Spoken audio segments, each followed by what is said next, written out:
Olá pessoal, sou Roberto Piteri, cirurgião bucomaxilofacial. Hoje eu vou conversar com vocês algumas informações básicas que todo mundo deve saber sobre a cirurgia ortognática. A cirurgia ortognática ela é uma cirurgia que ela tem que ser feita no hospital, tá? Não dá para fazer essa cirurgia em ambiente ambulatorial, no consultório, e ela também é sob anestesia geral, tá?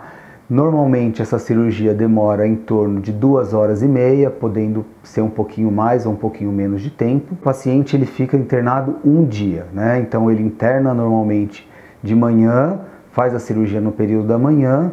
Eu particularmente gosto de deixar o paciente dormir um dia no hospital, porque fica sob supervisão da enfermagem, medicação na veia, e no outro dia pela manhã o paciente tem alta.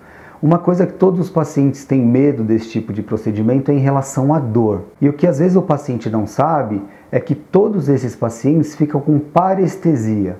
O que é parestesia? É a ausência da sensibilidade. Devido ao movimento cirúrgico, a gente movimenta os maxilares e a manipulação, o afastamento do nervo faz com que o nervo pare de funcionar, isso temporariamente. Então no pós-operatório o paciente fica com o rosto como se tivesse anestesiado e aí vai voltando aos poucos a sensibilidade. Então a dor não é uma coisa que acontece nesse tipo de cirurgia. E os pacientes eles têm às vezes receio em relação à parestesia, né? Então em alguns casos o paciente tem que saber que são mais favoráveis ou desfavoráveis para a volta da sensibilidade. Por exemplo, um paciente que é classe 2, ou seja, que tem a mandíbula com crescimento deficiente para trás, nesses casos o movimento cirúrgico eu vou avançar a mandíbula e o nervo vai sofrer uma tração, né? Então nesses casos acaba demorando um pouquinho mais do que os pacientes que são classe 3, que tem uma mandíbula para frente e o movimento cirúrgico eu vou pôr a mandíbula para trás e o nervo não vai sofrer nenhuma tração, pelo contrário, vai ficar até folgado o nervo. Nesses casos, normalmente os pacientes classe 3 têm o retorno da parestesia mais rápido que os pacientes classe 2. O que acaba às vezes incomodando os pacientes, que todos eles referem, que também acontece em todos os casos, é o edema, o inchaço.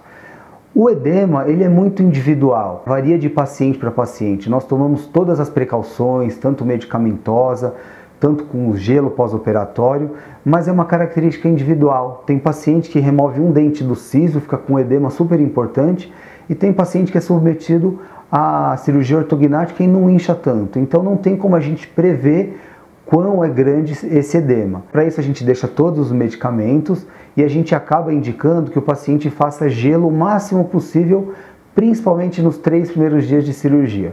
Porque nos 3 primeiros dias é onde o processo inflamatório é ativo, né? Então o processo inflamatório ele tem a duração de 72 horas, a partir daí o processo inflamatório para e começa a regressão do edema. No hospital a gente já deixa prescrito o gelo constante, né? Inclusive quando o paciente estiver sem gelo ele deve solicitar o pessoal da enfermagem para trazer.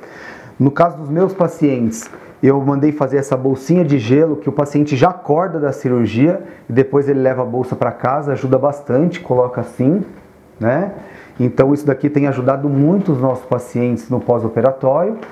E aí o edema ele vai ser cada vez menor quanto mais gelo o paciente fizer. E o outro fator que acaba às vezes incomodando o paciente é em relação à dieta, né? A dieta no começo, nos 2 primeiros dias, ela tem que ser líquida e fria, tá? Para não estimular nenhum aumento do processo inflamatório com o calor do alimento, nem também estimular algum sangramento. Então a dieta líquida e fria ela é melhor para o pós-operatório. A partir do 2º, 3º dia o paciente já pode introduzir uma dieta pastosa, tá?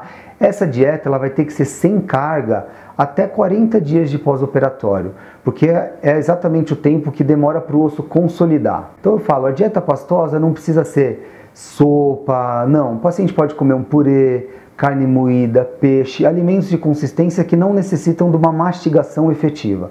O que ele não pode é comer um pedaço de carne, porque aí existe o risco de micromovimentação do osso, o que a gente não quer num processo que a gente está esperando que esse osso consolide.